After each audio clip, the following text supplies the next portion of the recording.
Alright. What's up? Alright, so again, I'm Kim with Homegrown Radio. We're here at the Verb Cafe on Melrose. Here to talk about Kari Faux' new album, Cry for Help. I listened to it multiple times. It's really good. Thank you. It's funny because I, like many fans, found you on Insecure, and then I started listening to your music, and it's just like you're kind of like this part of this wave of women making dope music that's like unapologetic and just fun. But this one's kind of different because you touch on different things. Yeah, it's not as fun. Yeah. It's not as fun. It's crazy how you kind of like still have that spirit in you, where it's like even though I've been through things, I'm not gonna be brought down. Nah. So it's cool. So you're going on tour on May. Which city are you most excited about? There's actually just multiple cities. You're just excited to see the different vibes again? Yeah, there's a few. Like, definitely excited for, like, Oakland. Like, Oakland has crazy energy. I went on tour with Mick Jenkins in January, and, like, the Oakland show was just, like, wild. That's cool. So, Oakland, New York, Atlanta, D.C. Like, there's, like, Little Rock, my hometown, of course. I'm excited for all of them, honestly. But just see the different vibes again. That's cool. How long have you been kind of off tour, and like, how long has it been since you've been on tour? Well, I was just on tour in January, so it was like, what, 2 months? Okay. Yeah. 3 months. Yeah. So it'll be like 3-4 months once I like do mine. Oh, okay. Yeah. That's cool. So yeah, you released this EP in March, and it's like a testament of what you've been through, and it gives listeners like a different perspective of who you are. So what was it like for you to like put it all together?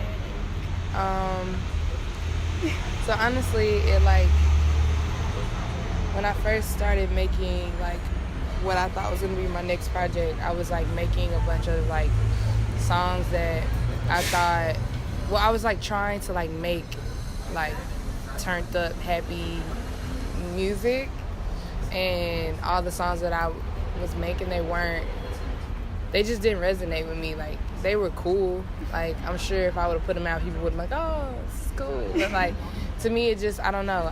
I'm just so like passionate about things that I'm like, if I don't like love it, it's just like, you know? Right. And I don't want to be indifferent about anything that I make.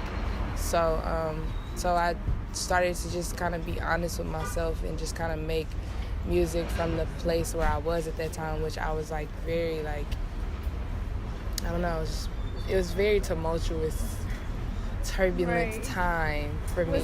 Was it a time like during your like, I guess, success of like making the music that you were making, or was it just that gap of your last project? Yeah, it was the gap between primary and Cry for Help. So it was just like in between. It's like, what is my next project gonna be? Yeah. And the thing is like, I was very much so like, I'm gonna make an album. And I think the fact that I was just so dead set, and I had my mind like, I'm gonna make this album, and it's gonna be fun, it's gonna be this, it's gonna be up tempo, it's gonna be, you know, all these different things. Like, the universe was just like, nope. It was just like, no, you're not. And I had to accept that. You know what I mean? Like, I kept trying really, really hard to, you know, not, I guess, be like honest in a way. Like, not to say that I haven't been honest in my music, but I feel like I've tapped into something different. Yeah, I've always just kind of tried to keep it like, you know, on the lighter side. Right. Even though like I'm a very like introspective person, so I was just like, fuck it, let's just show this side. Yeah, you know? lean all the way in. That's cool. So you open up with Medicated, which I feel in a way like piggybacks off of Primary, where it's like it's still fun, it's still like, you know. I think the sounds between the two are still in the same realm for sure. It's just I think it's the subject matter. True. And then you say, like, lately I've been running low on patience. I can't see what I've been chasing, but I know my thoughts are racing. Talk about, like, your mindset while you were making that song, or even just, like, your thoughts on self-medication, I guess. So the thing is like, see, what happened was, I was very sad. I was very depressed. I had a situation that happened where like this guy had like kind of assaulted me on the street or whatever, and after that happened, I was like really shaken up, and it just brought up all these feelings of like victimized. Like I felt victimized. Like I was kind of like, am I a victim? You know, like I really just had a moment where I was like, am I a victim? Right. Like, did this just really happen to me? And then when that feeling happened, it triggered other feelings that like was like in other situations where I felt like a victim and may have not realized it. Right. And so that kind of sent me into like depression.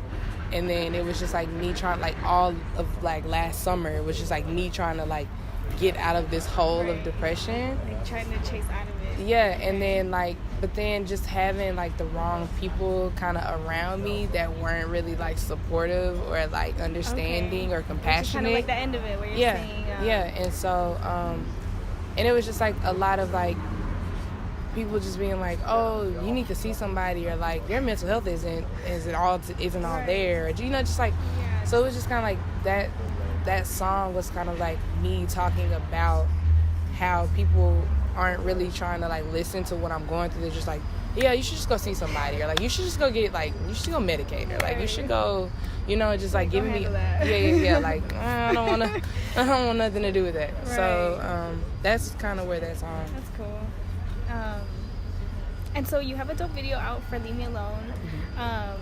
What was it like producing that? Because I know you produce videos and stuff. So how involved are you when it's like creative process time? Super involved. Overly involved. Because I love how simple it is and how dope it was. Yeah. So that was like, I got this guy named Dylan Miguel. He directed it, and I was just like, yeah. So this is what I want. I was like, I want the fear and loathing vibes. You know, bedroom where it's fucked up, all that stuff. And then I was like, I want to hit cell phones with a bat. And he was just like, all right, let's make this storyline. So that's tight. Yeah, that's cool. And then your outfits are fire. And that scene where you're hitting the phones with the bat. That's so tight. Shout out to BT Marie. She styled me. So. Cool. And then you go into nighttime, which is kind of like carefree. It feels really like late night LA vibe. And you've been here for LA for a while now. Like, what is it like? Like, has it kind of been a trigger for her? It's cool. I mean, I don't really know anywhere else I would be right now. What is it like in comparison to, like, let's say Little Rock? It's very different. Because like me, I'm from here, so I'm like Little Rock. I'm like really close-minded. It's very different. Like when I got here, I was completely culture shocked. Okay. I mean, I don't know. Like here is very isolating. Okay. Because everything's so spread out. True. And it takes you a million years to get anywhere. Yeah. So it can be isolating. I don't know. I like it because like work, like the opportunity. Yeah, opportunity is very like it's in abundance here. But as far as like social and like that human, like that aspect of it, it's like I feel you totally. But that's cool. So and then I was gonna ask, like, what are some of your favorite food spots out here? Because I know like you kind of gotta survive in LA. What are some of the spots you're like, all right? Little Jewel. Okay. In Chinatown. Okay. Have you heard of that? No. It's really good. It's like New Orleans, like Creole po' boy sandwiches, poutine, stuff like that. It's really good.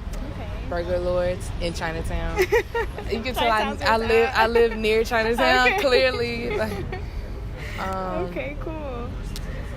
Dope. And then what are some of the things that you miss in Little Rock? It's like people. The food. The food. The hospitality. My parents, my family. Do you go there often, or? I try to. I went there right after South by, and I only got to stay for a day, and I was so sad. Aww. I was so sad. And then, do you want to fix your necklaces? Because they're kind of like tied up together. Oh no, that's You're good. Okay. Yeah, I'm not gonna be able to. Chilling. Yeah. No, you're good. And then finally, Latchkey. Your closing track. Where you skipped in the air. Did I? Yeah. I did skip in the air. Oh, why would I skip in the air? It's right here. All right. It's okay. Cut it. And then obviously you have Currency on In the Air. It's definitely one of my favorite tracks. I don't know why I skipped it. That's everybody. Everybody's like, I love that song. Yeah, like, it's dope. How did that collaboration work out? What was it like for you? Have you worked with Currency before? What was it like for you to work with him? Did you guys like click right away, or did it kind of take actually it like we ran into each other at an event that he actually invited me to. And he had like, we were just like standing next to each other, like, because it was like a digging through crates kind of thing. So I was like digging through crates, and he like somebody took a photo and he posted on his Instagram. So everybody was like, hey, that's Kari, that's Kari, that's Kari. And he was just like, yo, we got work to do. And I was like, yo, I actually have this song, like. Oh, so you had to set up. Yeah, I just sent it to him, and then he sent it back like the next day. Nice. So it was really tight. It was really cool because like I've been a fan of like his music for 10 years. So. That's sick. And do you plan on doing like a video? We can cut it out, but do you plan on doing a video with him? I don't know. Not okay. There's no plans to. Okay. Yeah. That'd be cool to do like a live.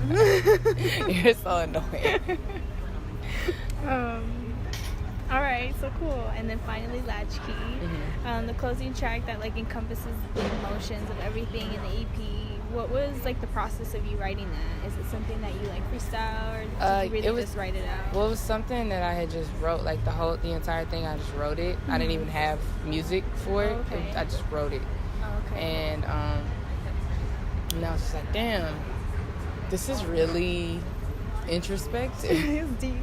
Yeah, I was just like, wow, I am capable of putting my feelings into words.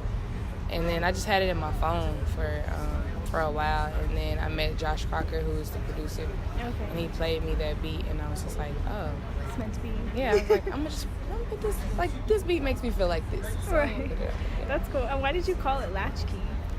Because it's the term latchkey kid, and a latchkey kid is somebody who basically, like, their parents work a lot, and so they have to, like, basically raise themselves, and that's pretty much, that was my situation. Which is like, it has its pros and its cons. It's like, you know, you learn independence early, but then you also are rebellious and like you can't tell me shit. You can't tell me shit. So Oh my god, that's funny. And then finally, I want to talk about your artwork and your cover. So what was it like when you kind of said to your people, like, that's the one, I'm gonna go with that photo? Like, how did that shoot go? Well, no, so my best friend shot the cover. Oh, fun. Yeah. That's tight. His name's Quill. Shout out to Quill. I had told him, I was just like, yo, like, I want to shoot this cover, and I had this vision in my head, and he was just like, all right, what is it? And I was like, oh, I want to be bent over, and I want my hands to come up, and I want, like, basically what the picture is, that's what I envisioned. And so he was just like, let's do it. Like, he's like, let's do it. And so it was very much so like a team effort, because, like, I couldn't have done that without him. Even just him, like, coaching me through the whole thing, because I was so uncomfortable.